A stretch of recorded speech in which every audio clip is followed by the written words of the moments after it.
7 नवंबर 1966 संसद भवन के बाहर 1 लाख से भी ज्यादा साधु संत इकट्ठा हो चुके थे। नगाड़े बज रहे थे, सोंग मोनी सुनाई दे रही थी और हर साधु की एक ही मांग थी, गौ हत्या पर प्रतिबंध लगाओ। इंदिरा सरकार घबराई हुई थी। संसद भवन को चारों तरफ से घेर लिया गया था। सैकड़ों पुलिस और पैरामिलिट्री फोर्सेस को तैनात कर दी गई थी और फिर अचानक से गोलियां चलने लगी।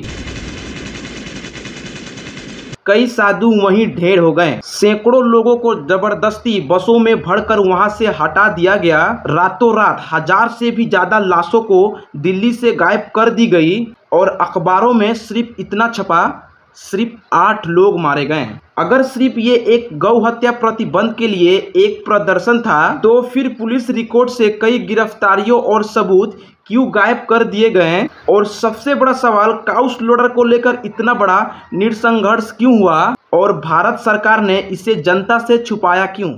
ये सब जानने के लिए हमें वक्त में थोड़ा पीछे जाना पड़ेगा।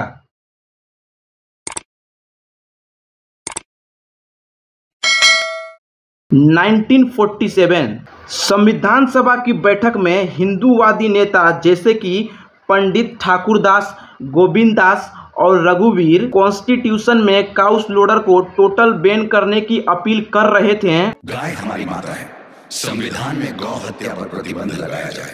लेकिन सामने से एक शख्स की आवाज आती है, पंडित जवाहरलाल नेहरू।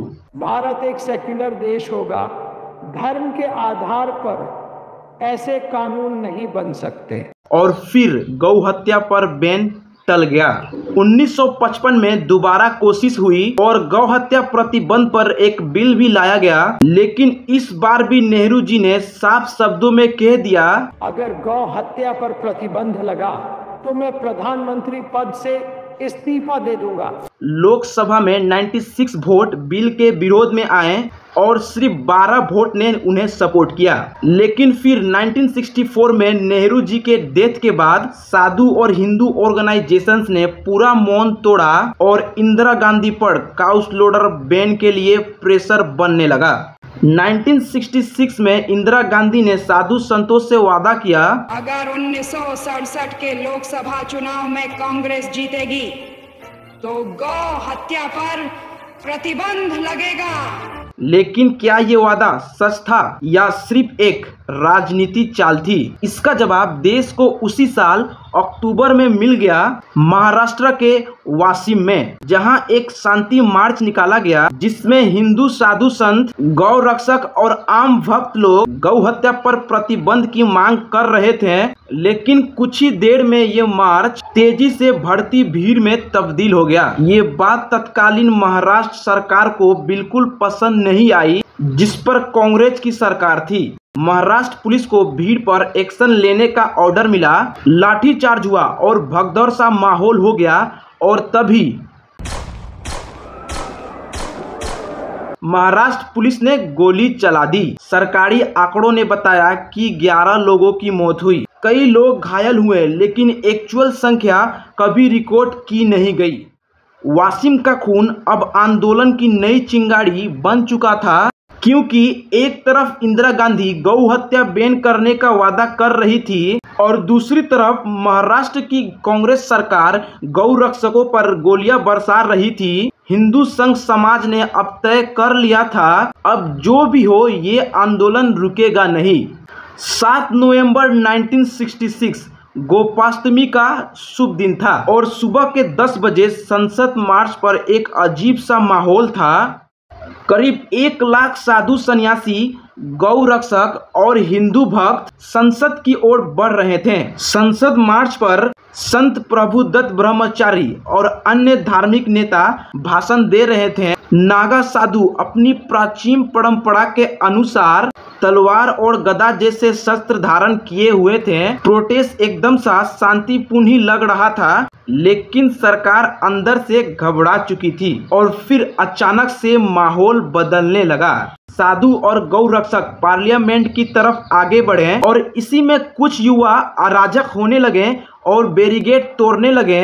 पुलिस ने पहले लाठी और आंसू गैस चलाना शुरू किया, लेकिन अचानक पुलिस ने अंधाधुंध फायरिंग स्टार्ट कर दी। साधु, संत, युवा या कार्यकर्ता सबके ऊपर गोली बरसाया जाने लगा और सबकी लाशें वहीं पर ढेर हो गई। राम मंदिर के जनरल सेक्रेटरी चंपत राय जी, जो उस समय में बीएससी कर रहे थे, वो इस आंदोलन में इन्वॉल्व थे और इस इंसिडेंट के आई विटनेस थे। उन्होंने बताया, मैं तब बीएससी का छात्र था जब गोली चली, मैं वहीं मौजूद था। मुझे साफ याद है अटल बिहारी वाजपेयी सभा को संबोधित कर रहे थे। उस वक्त के गृह मंत्री गुलजारी लाल नंदा ईमानदार और संवेदनशील व्यक्ति थे, इसलिए इंदिरा गांधी के किए पर उन्होंने जिम्मेदारी लेते हुए इस्तीफा दे दिया। 50 साल बीत गए, लेकिन आज बहुत कम लोग इस घटना को जानते या याद करते हैं। इसकी वजह यह है कि कांग्रेस ने अपने प्रचार के जरिए इस घटना की यादों को मिटाने की कोशिश की और सच को दबा दिया।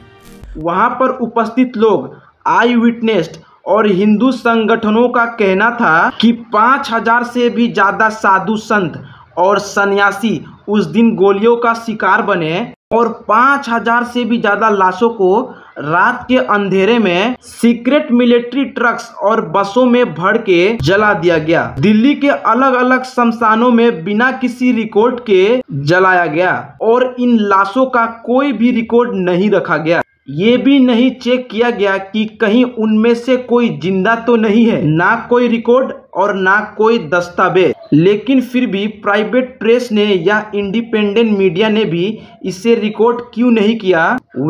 इसका खुलासा मनमोहन शर्मा जी ने किया। तो अब एक एडवाइजरी आई गवर्नमेंट की तरफ से कि सिर्फ प्रेस नोट जो गवर्नमेंट ऑफ इंडिया का है वही आप यूज करेंगे, अपनी पर्सनल रिपोर्टिंग नहीं करेंगे।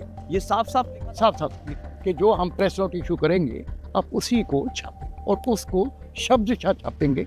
आप अपने किसी कॉरेस्पोंडेंट का कोई वर्जन नहीं दिया। और जो हमारे पास प्रेस नोट आया उसमें 11 लोगों के मरने की खबर थी। लेकिन आप सच को तो मिटा सकते हैं, पर कर्म तो नहीं मिटता ना। इस पूरे नरसिंहगढ़ को असहाय होके देखने वाले स्वामी करपात्री महाराज जी ने इंदिरा गांधी को श्राप दिया। मुझे इस बात का दुख नहीं कि तूने निर्दोष साधुओं की हत्या कराई, बल्कि तूने गोहत्या करने वालों को छूट देकर पाप किया है।